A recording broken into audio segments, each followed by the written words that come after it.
le 31 décembre de cette année, ça va faire exactement une année depuis que notre frère, le prophète Eli Pada, a été enlevé, porté disparu jusqu'à présent. Il y a eu beaucoup de messages, beaucoup de prophéties à son sujet, mais nous allons reprendre encore beaucoup de prières pour lui. Les hommes peuvent toucher son corps. Ils peuvent mettre la main sur son corps, mais pas son esprit. Eli Pada est un vrai prophète. Un prophète authentique. Un vrai serviteur de Dieu. Ceux qui parlent de la mort, il est déjà décédé. D'ailleurs, pour nous, la mort c'est un gain. On n'a pas peur de la mort. On n'a pas peur de la mort.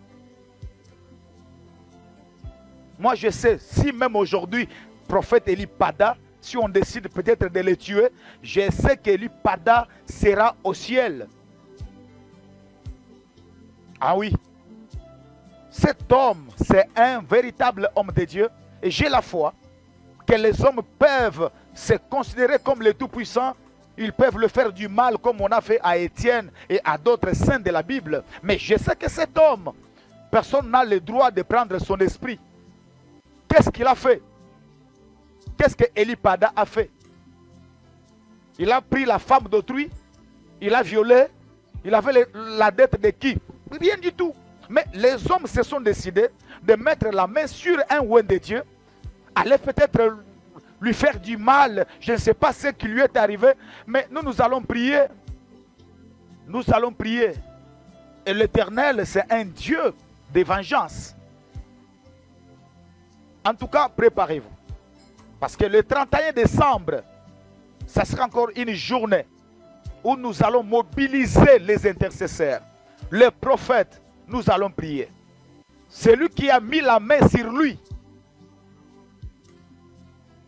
à moins qu'il soit Dieu, mais si c'est un homme qui mange comme nous, un homme qui marche sur la terre, un homme qui boit de l'eau, un homme qui respire, non, la main de l'Éternel n'est pas courte.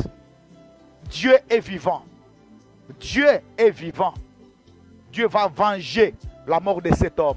Si on veut le faire du mal, si ils veulent qu'il puisse disparaître, parce que bientôt là c'est une année, et comme rien n'était, alors c'est...